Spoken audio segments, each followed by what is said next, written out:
Nagwawala ba yung asawa mo o nagger ba yung asawa mo? Kayo bang mag-asawa at mag-uusap, nag-aaway? Kahit anong ganda na simula, nag-aaway kayo. Kuminsan sa dami ng conflict, gusto na natin sabihin, ayoko na, gusto ko na lumabas. Why do couples call it quits? Husbands and wives, are you struggling in your marriage? Pagka naramdaman na ninyo na yung pag-ibig because of so many reasons, unti-unti, nawawala, what do you do? Gusto niyo bang malaman kung in love ba kayo sa asawa niyo? Alam ba ninyo kung ano yung isang bagay na makapaglalapit sa inyong mag-asawa? How do we show conscious loving? Ano ba yung disenyo ng Diyos sa ating pag-asawa?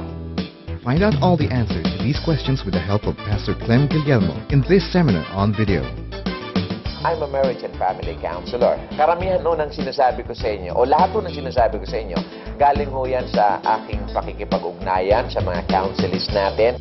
Ang layunin natin ay upang palaguin ang relasyon ng mag-asawa. Makita nila kung saan sila nagkukulang, kung saan sila nagkakamali.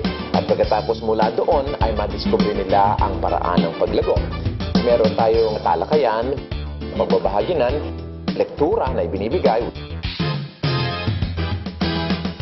Kumusta ho ang inyong relasyon, mga misis, mga mister? Are you growing as a couple? Get a copy of Mahal Ko Ang Aking Asawa videos 1 and 2. Each comes with a free workbook, now available in VCD.